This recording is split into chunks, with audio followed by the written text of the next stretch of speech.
Alright guys, we are going to learn about a one-eyed one-man army. Not sure which... Oh, Leo Major.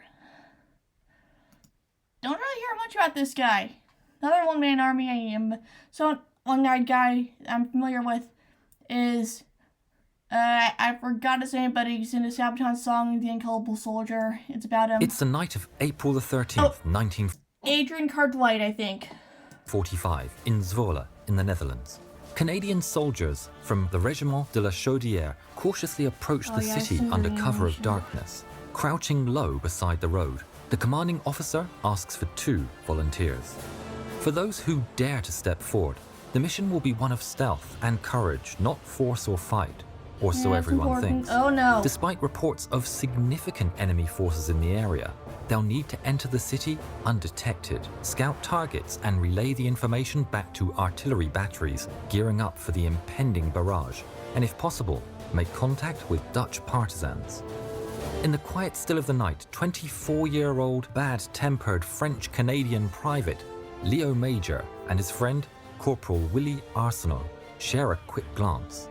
Then, nodding, the 2 men accept the challenge and throw themselves to their fate. Major, who from previous battles had already suffered many injuries, including a broken back, the loss of one eye, broken ribs, and he'd broken both ankles. Unwilling to be sent home, though, I probably just sprained an ankle or jammed an ankle, and it kind of hurts like a bitch. Because there's some things I'm a sucker at tolerating for pain, like when the period cramps are in different parts of my reproductive system. I could not imagine having 2 broken ankles because I have the jumping up and down autism when I'm overstimulated or have happy stimming. he argued that if he had just one eye to look into the scope, he was still capable of serving his country. I was a sniper. I still had one good eye, and I could still shoot, he later said. Now weighed down with Sten guns and grenades, the pair scurry into the shadows towards the central square. It's a beautiful old city. And oddly, considering the circumstances, Major regrets that in just a few hours, it and many of its citizens will be reduced to rubble and ash. Arsenault agrees, and the daring Canadians hatch an amazing plan that may just save this historic city and its residents. There's the cat! The army of 2 will capture it, single-handedly. Making their way through the city, they occasionally see German soldiers and officers, but they're harried and preoccupied, and some stumble if they're drunk. The 2 men remain undetected. But as midnight approaches, Arsenault makes a fatal blunder, giving away their position, and pays for it dearly. Shit! When Germans nearby open fire. The 2 men take cover from the incoming fire and muzzle flashes.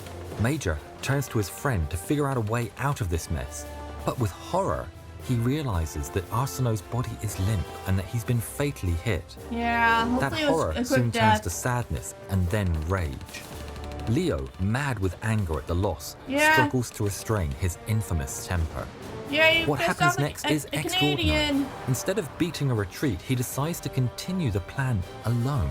He continues to the center of Zwolle, arriving at about 1 o'clock in the morning. The city streets are deserted, but spotting a German machine gun nest, he goes on the attack once more, storming it and eliminating the gun crew. Continuing on his rampage through the streets, he shoots at every target he can until he sees the HQ of the SS. It's a juicy target, and bursting through the door, he's confronted by 8 elite soldiers. Major later said, "They pulled a gun on me. But you know, with one eye, I can see better than most people at night. I killed 4 of them. The other 4 ran away." Walking on, he loses track of time and finds himself on the outskirts. When just a few yards away, he sees a young soldier behind the wheel of a German staff car, parked outside of a tavern. Major jumps the young man and takes him captive without firing a shot. Shoving the young soldier through the tavern door, he calmly disarms a tipsy officer drinking alone at the bar. Major assures him that the war will soon be over and that all of hell is coming, and that Major is part of him that the war will soon be over and that all of hell is Jar Jar Binks coming, and that Major is part of a large allied force advancing on Zwolle. If this scene looks familiar, we were inspired by Quentin Tarantino's film *Inglourious Basterds*. And if you want to find out the real story behind that, then today's sponsor, Magellan TV, has... Yeah, we are not doing this. ...any device. So if you are passionate about history and would like to support the channel, then please click the link below and take a look at their outstanding content. Cleverly leaving out the part about being alone, he adds that the lovely city is about to be subjected to an epic bombardment. Not particularly keen on losing his life for a lost cause, the officer finishes his drink and says he's leaving and takes his men with him. Good. The larger force is already long gone. Out of respect, Major returns the man's sidearm and the two-part company. To confirm the officer's claims, Leo Major orders his young captive to drive him through the streets while he shoots wildly and tosses grenades at targets of opportunity. Though his rampage does little damage, he's hell-bent on making a memorable commotion. Then, unable to find any more targets, he sets his captive free, and with his rage finally spent, the man walks dazed through the deserted streets for hours. Oh, man. Then, near collapse, he meets a wary Dutch farmer who takes him to the head of the local resistance. Major and the rest of the resistance men return to the square to alert residents that the city has been liberated. Hell yeah! With just one thing left to do, Major and his new companions commandeer a car and return to collect the body of Arsenault. Yeah. Sure that the killing and chaos are finally behind them, as the sun rises, they carelessly drive towards the Canadian Chaudière, I'd be careful. who fire on them. I'd be a bit more careful considering I have a body strapped to the car.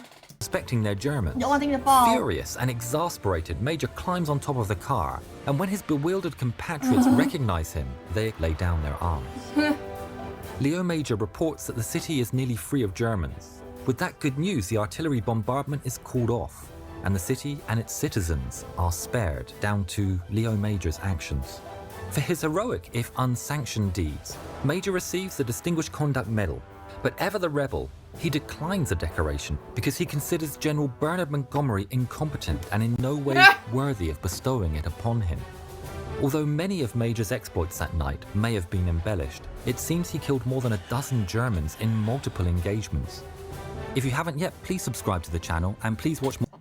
I wouldn't be surprised if none of that was embellished, considering that, you know, with the reputation of Canadians in war times, they invent war crimes. I'll see you guys in the next one.